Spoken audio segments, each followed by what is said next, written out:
Hey there everyone, this is Samuel Johnson and welcome back to the Spider-Verse Retrospectives. And today we're going to be concluding our discussion on the Spider-Force miniseries as we take a look at Spider-Force number 3. So,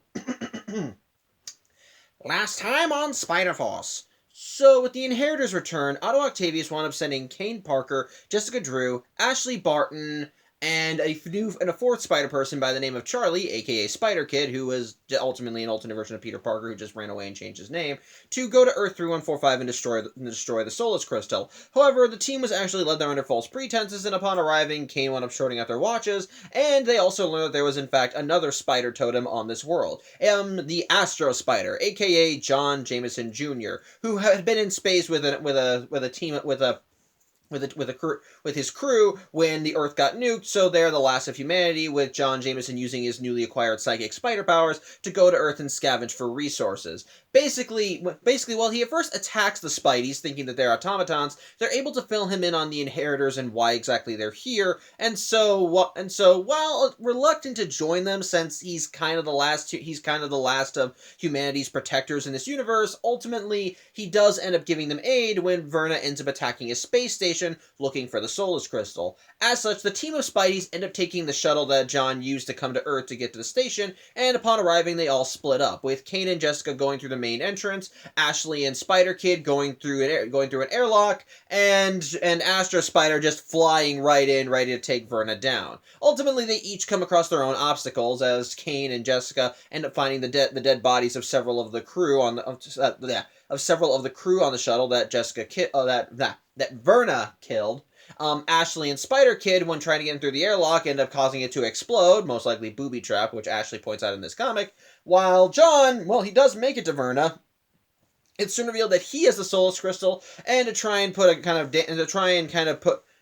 essentially take Verna down once and for all, he stabs her through the chest with it, supposedly killing her. Which is where today's issue begins, as Jessica and Kane do eventually manage to catch up with John and find him standing over the body of Verna, telling the Spideys that they're good now, he's taken care of the problem. Of course, Jessica and Kane do not believe that this actually solves it, because after all, Verna's an inheritor, and they know that back on their Earth, Genix is most likely rebuilding the cloning vats, and so even if she dies here, she could come back to this world. So they still continue urging John to just destroy the crystal and be done with it. However, John's not going to do that. In fact, because here's the thing. The reason why he had the crystal was because, well, he thinks it'd be a viable power source. And here's another thing. It turns out he actually had it on his person the whole time. It was never located on the space station, but he did bring it back to the space station. So that's why Verna most likely went there. But ultimately, yeah, he's not willing to give up the crystal because it contains untold power that the people on his world could utilize to survive for God knows how long, and basically he does not want to lose all that. He understands the risk, but he basically believes that as long as the Inheritors are stopped, that it'll be fine, that they can keep using it, so he's not willing to destroy it. Unfortunately though, it turns out that him stabbing Verna with his crystal, yeah, it didn't do as much damage as he or I thought it did. As while it did wound her significantly and would most likely have killed her under the right circumstances, it instead just heavily wounded her. And, well, what's the best way for an inheritor to restore their strength? Feasting on a spider totem. And right now, the closest living one is Astro Spider. Which, Verna immediately just launches at John and just siphons out his life force, restoring her health and sadly killing John. Hold on one second.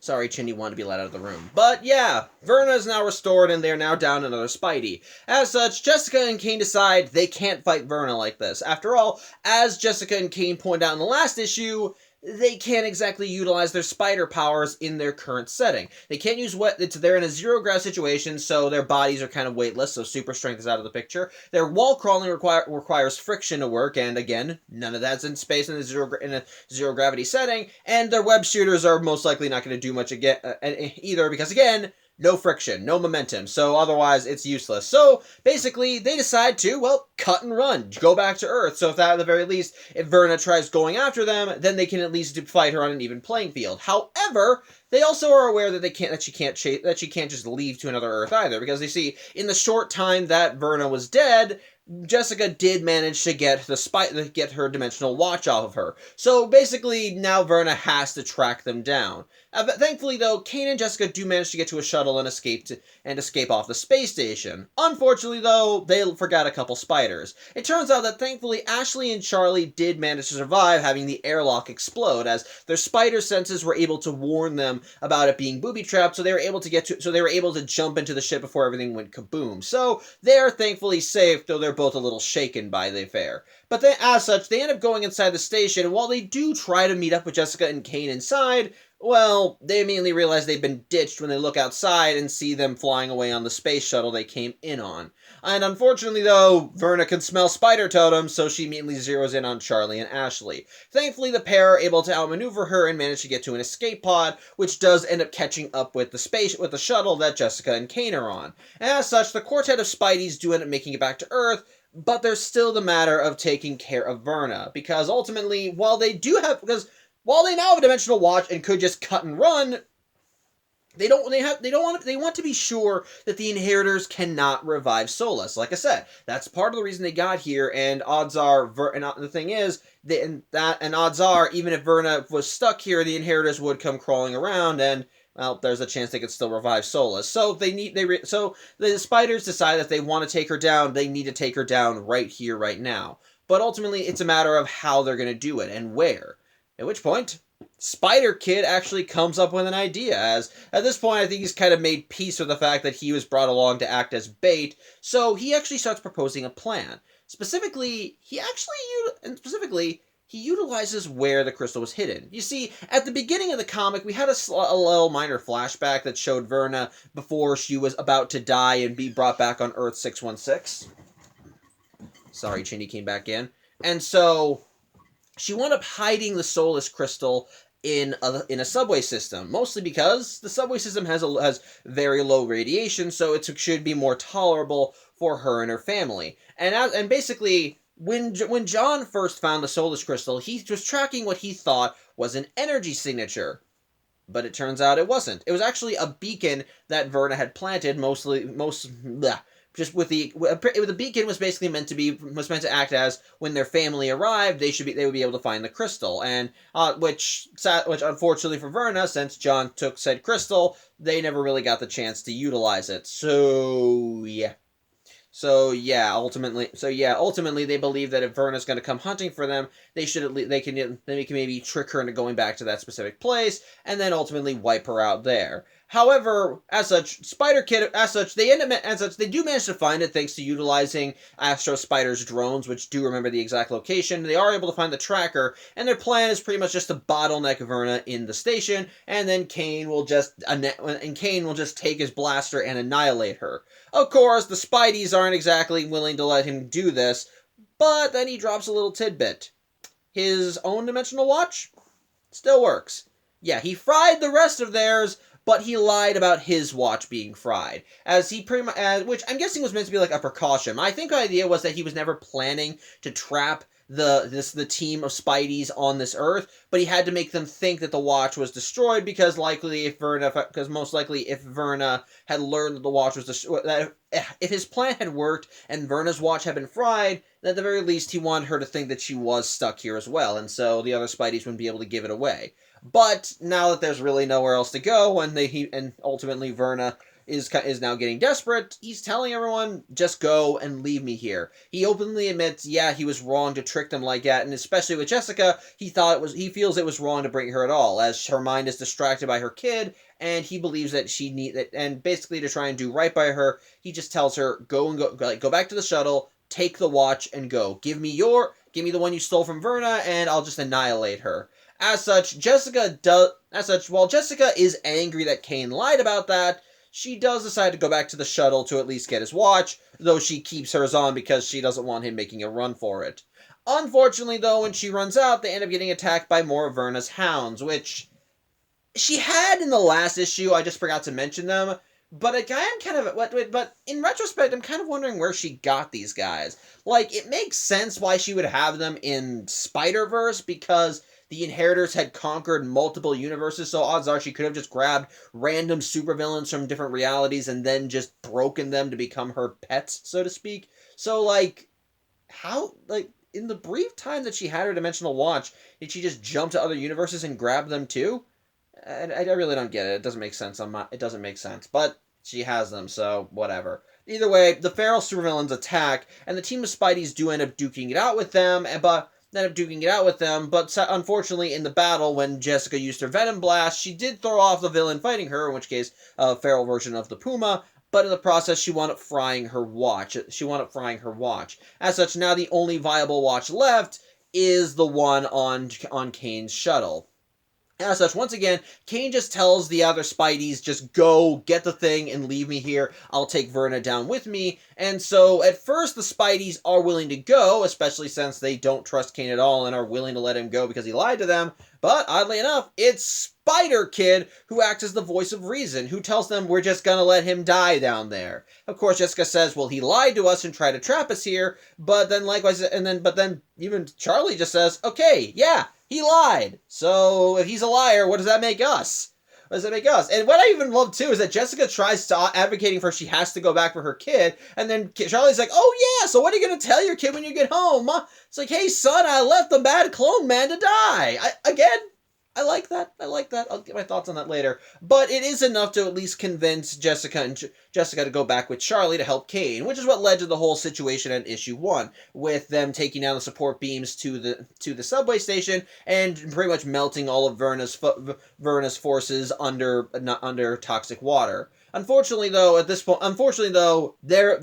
is where the whole radiation suits thing comes in, as they did end up donning back their radiation suits to go out into the air, and so likewise their suits have not hit their limits. So Jessica just tells everyone, "Go get to Sims Tower. I'll get the watch and port us out of here." As such, Kane directs Jessica back to the shuttle, and so as the other Spideys go to Sims Tower to try and get cover, she goes back to the shuttle to retreat. She tries to get the watch from said shuttle, but it turns out there's a visitor there, Verna, who did survive the drowning of the toxic water. Unfortunately, though, her radiation suit was heavily damaged, so now she's out and exposed to the world, and the radiation is now slowly killing her. However, she's perfectly fine with doing that. She's more than willing to after all, again, the whole idea is they're trying to rebuild their bodies, so she believes that she will eventually come back, and she wants to take the spiders with her. As such, she initially tries using Kane watch support out of there, but Jessica just knocks her aside and throws her around, and even tells her that since she's now exposed to radiation, she couldn't, if she went back to Earth 616 like she would infect her family, and odds are since they don't have the cloning facilities back up yet, then they won't survive the process. As such, Verna does admit, yeah, you're right, so she decides to go for a different tactic. She ends up messing with the ship and ends up throwing Jessica off her balance, kind of somewhat knocking her out as something from the shuttle ends up hitting her in the head. And so she gives the crystal to Jessica, puts the watch on her wrist, and activates it, sending Jessica back to Earth 616 with the soulless crystal. And thus, when Jessica does regain her composure and wakes back up, she quickly realizes where she is, what she has, and the last thing she sees are the Inheritors on Earth 616 welcoming her back as they're ready to take the crystal, which is where the story goes back to Spider-Geddon, and that's where the comic ends. So, first, thoughts on issue 3 before we move on to my thoughts on Spider-Force. Well, honestly, issue 3 is passable. I think its biggest problem with me is that it feels kind of like it's mostly action, not a lot of character. Like, for me, the biggest character conflict in my eyes is, well, the stuff with Kane and Jessica. Which, again, that's realistic stuff to get through, but it's kind of old hat, so to speak. Like, here's the thing. With the first issue of your story is Kane Parker telling his team of Spideys that they're essentially trapped on this irradiated Earth because he wanted to trap Verna here. I think that's just a dick move. Like, okay, yes, he was lying to them and did ensure that his watch was fine, so he could port everyone out of there whenever he got the chance, and was most likely only lying to them to ensure that if Verna's watch was fried, she wouldn't be seeking a replacement.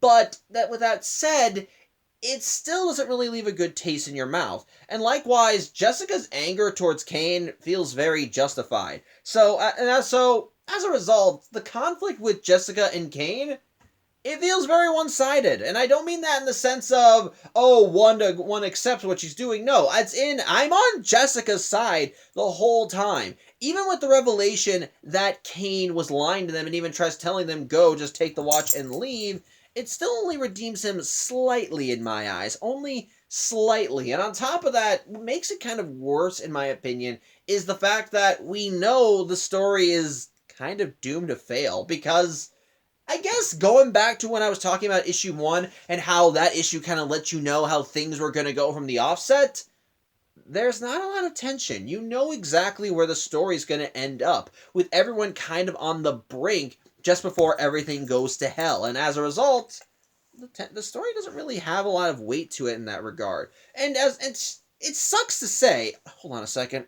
Sorry about that. But like I said, yeah, it sucks to say that there's not a lot of tension in the air, because it does feel like things genuinely do come to a head near the finale of the comic, especially as the Spiders do kind of rally themselves together to mount one final assault against Verna in the subway. Because it has the makings of a legitimately good idea, as Kane finally tells the Spiders, look, I lied to you, my watch still works, take it and run while I'll stay here and kill Verna once and for all. And then likewise, they end up facing off against Verna's pets, which does get some honestly good stuff. And then likewise, even when the watch they do have is fried and all they have left is Kane's, and they still go back to save him despite the fact that he said don't. Again, that does have the makings for a good finale. It's just that it doesn't feel totally earned, if that makes any sense. Again, hold on. Sorry about that chindy stuff. But, again, it doesn't really feel earned, in my opinion. It doesn't really feel like things really came to a head. It feels like there really should have been more of a struggle for Kane to regain the Spider's trust. And even by the end of the story, when you learn that he was truly lying to them, and how he says, look, I may not have Peter's soul, but I do have his conscience, and I do want you to get home to the people you love, again, it still feels forced. It doesn't really feel like this was an earned victory or an earned emotional moment. It just feels like it's there for the sake of trying to resolve the plot thread. Otherwise, Kane has not really gone any major plot stuff throughout the story. He gets crapped on by Jessica, but honestly, I think he gets crapped on for a legitimately good reason, because he lied to the Spiders and essentially told them we're pretty much just trapped here. Like, that's a dick move in any regard. And even if he was planning to help them by the end, it does kind of help showcase, yeah, he's still a good guy at the end. That just makes him look kind of like a douche. And regardless of the tactical advantage, I'm still gonna call him a douche. Because what? You didn't think your team of Spideys could keep a secret and say, oh, his watch still works? Again, I find that to still be an asshole move. Now, again, you can make the argument that they probably still wouldn't have gone with it because even if they told them, okay, I'm going to fry our watches when we get there, like, that's still, like, iffy, but, so, you can make the argument that he didn't want to take that chance anyway, but still, the fact that he didn't tell them at all about his watch, still very much an asshole move. So, yeah, I'm not going to give anything there. It doesn't really feel like an earned victory by the end.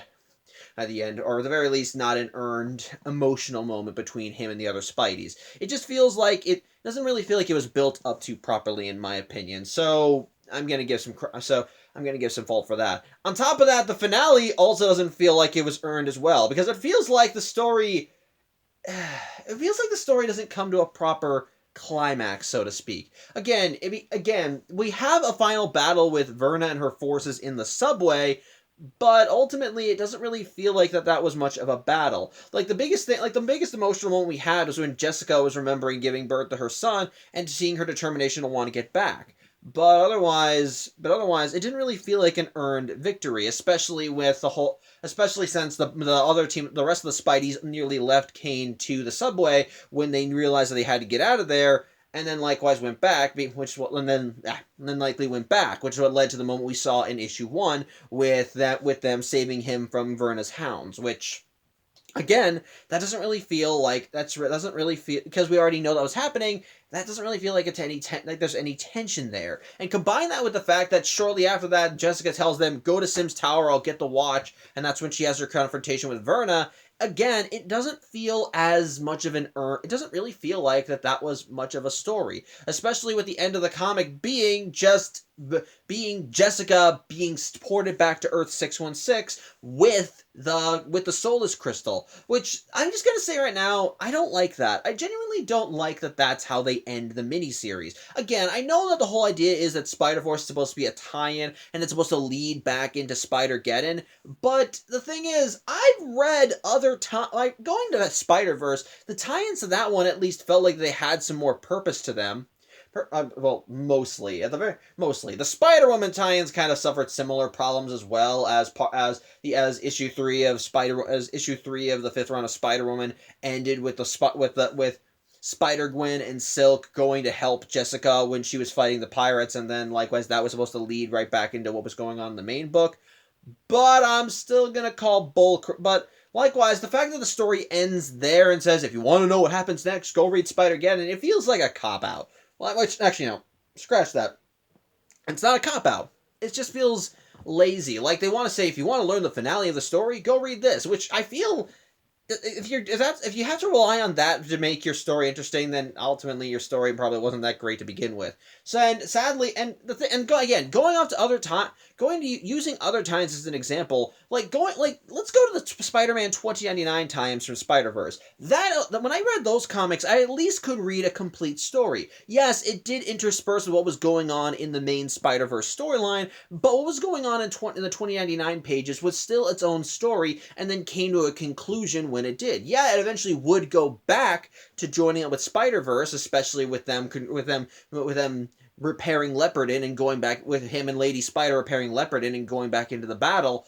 But at the very least, it still felt like a proper conclusion. Them having the giant robot and getting ready to go in and save their friends. But then here, it's just literally the spiders are on the cusp of death, and are on the cusp of death. Verna is right there, and they still haven't achieved what they wanted to, namely get the Soulless Crystal. And likewise, when Jessica tries to get the watch back, it ends with her just being sent back to Earth 616 with the crystal in hand, as the bad guys now got what they wanted. It feels like that we're missing kind of the finale of the story, is what I'm saying. Which, again, if you've read Spider-Geddon, you know what happens next.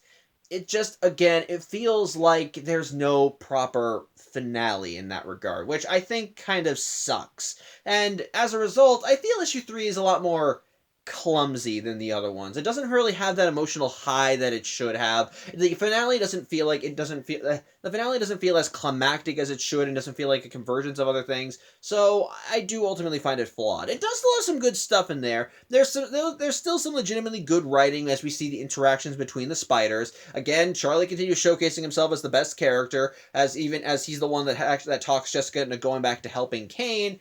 But on the whole, issue 3 is just to me. And sadly, that opinion kind of extends to the whole of Spider-Verse as well. Well, okay, actually scratch that. I don't think that the whole of Spider-Verse is far from it. But ultimately, I just find the miniseries to be alright, so to speak. And that's all I can really think of it as. All right. For me, the best parts of Spider-Force were, believe it or not, hold on again. Sorry, Chindy wanted to be let in. But yeah, like I said, the best parts of Spider-Verse for me were the character interactions and so forth. Mainly between Ashley and Charlie. We got some kind of interesting stuff with Jessica and Kane, but ultimately that's all it really was. Kind of interesting. Ultimately, throughout the majority of the story, Kane really. Hold on. Sorry, Chindy was being Chindy, and now she's right here in front of the camera. But like I said, the stuff with Jessica and Kane is kind of interesting, but only kind of interesting. Because for the majority of the story, Kane comes across like a right asshole. Now, again, you can make the argument that, again, that he was letting himself be vilified because he had to hide the secret that his watch still works so he could give them an out. To which I respond with, then he's still an asshole. Because why would he lie to his team about that? Is he afraid the inheritors are listening? Bitch, why would they come to Earth 3145? The only working dimensional watch they have, well, one of them anyway, is in Verna's grasp. So she's going to be the only one that goes to Earth 3145. The other two are in the hands of two of her siblings, and guess what? They're in the other tie-in, so they're not listening in. Are you afraid that your teammates would be captured and would reveal the existence of it? Like, why? The inheritors would not take prisoners. They would literally just siphon their life force. Actually, that would kind of explain it. Never mind, forget that. Okay, I'll give you that one, because he could siphon their life force. But my point still stands. It's still a very much a douchey thing to do. So I'm still going to give crap on that. Well, I can now kind of see where the strategic value is in lying to his team about that. I still find it dumb, so I'm still gonna make Kane look like an asshole. The action itself is actually pretty cool, and it is still nice to see all the Spideys working with each other on that regard. And again, there is still some legit, but again, and likewise, I do like seeing more. We learn more about Earth 3145 as a world, as we do see that regardless of Earth being nuked, life still finds a way to live on, in the form of there being survivors out in space, and those survivors even having their own Spider-Man in the form of Astro Spider. Or at least they did have their own Spider until Verna siphoned his life force. Sucks to be him, sorry. But otherwise, again, I'm sorry to do this, because it feels like I'm trying to think of something to talk about, but I think if I want to summarize my thoughts on Spider-Force, it's alright, because it's alright for what it does right, but what it does wrong feels very distracting, and sadly, it does in fact have to do with the beginning of the story being the climax of the story. From the outset, you know immediately what you're getting into with Spider-Force. You know that these people are going to be that we're going to be dealing with a team of Spideys fighting for their lives on a nuclear wasteland of a world, trying to find the Solus Crystal, and ultimately failing. Because after all, if you've read Spider-Geddon, then you know the Solus Crystal does end up going back to Earth 616 alongside Jessica. So ahead of time, you know that's not going to work. But with the beginning of the story literally being Kane on his last legs as he's trying to fight off against Verna's forces, and then likewise in his own inner monologue, he says, I've killed you all. Like,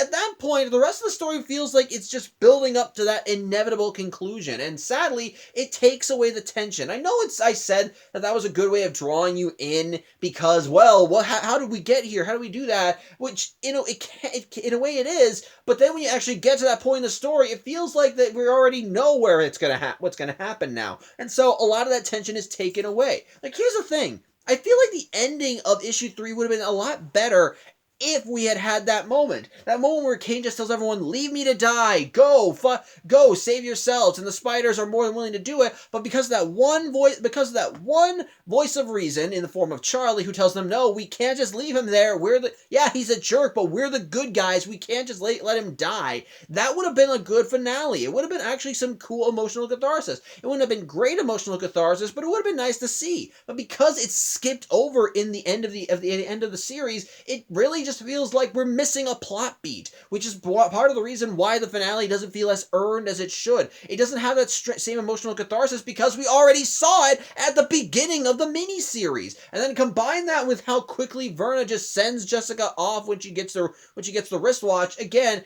it feels like the story is incomplete, which sucks. Which sucks. And again, there is legitimately stuff to like in Spider-Force. I do like the character interactions. I like seeing Astro Spider and learning more about Earth 3145. The action is legitimately good. And I do love the character growth for some of the team. I like like I said in the last issue, I like learning more about Ashley Barton as a character. Seeing more what makes her tick and how there were some positive aspects to her life. And then likewise, I liked Charlie. Hands down, I think Charlie is my favorite favorite character in this entire miniseries because he's such an interesting interpretation of Spider-Man. This 13-year-old version of Peter Parker who got his powers at a young age and who lived with an abusive version of Uncle Ben, who ran away to live on the streets and who, while having a rougher life and definitely is a lot angrier than most other Spideys, still contains the essence of who Spider-Man is. As he still is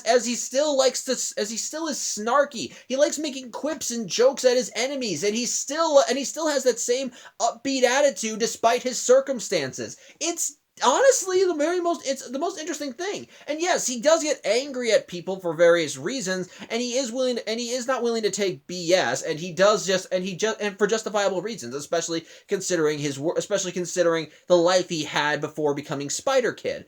But at the same time, it makes him so much more interesting because ultimately he still has Peter's heart, and despite his darker circumstances and probably more traumatic childhood, he still wants to help others. He's like, as Ashley said, he could have back in issue 1 when she tried testing him by chucking the safe out of his apartment. He went after it and stopped and tried to grab the safe before it hurt any innocent people on the ground below. And then likewise when he was fighting with all these supervillains throughout his battle, he's still making quips like, okay, so I should know who you guys are, right? So can you tell me, are any of my supervillains gonna look as stupid as you?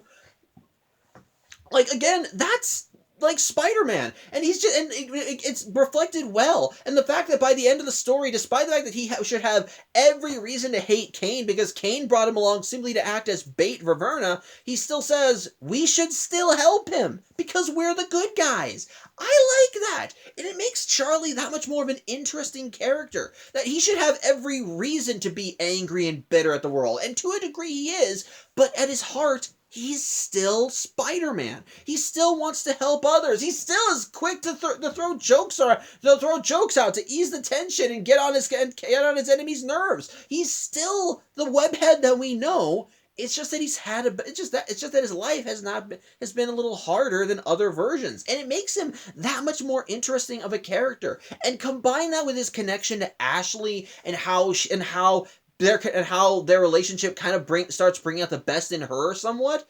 I like that. It makes me want to see more of where that goes. And so that part I legitimately liked. And I liked seeing that, and I liked seeing how they went. Again, I already liked Astro Spider and his deal with him. The action was legitimately nice. Again, for me, the biggest faults are that the story lacks tension when you already know where things are going to go. The stuff between Jessica and Kane doesn't feel that good because Kane really does come across as an asshole for the majority of the story, with his last-minute redemption in the final issue honestly not feeling very earned, especially since we saw that climax occur in the first issue. And then likewise with the miniseries ending with Verna sending Jessica back to Earth 616, it feels like the story was working towards a proper finale, but then just stopped and said, whatever, let's just fold it back into the story and they can read the finale there. Again, it feels lacking, and I don't like saying that. I don't hate Spider-Force as a whole. Like, again, there are certain aspects of it that do still, I think, make it worth reading. Again, action is nice.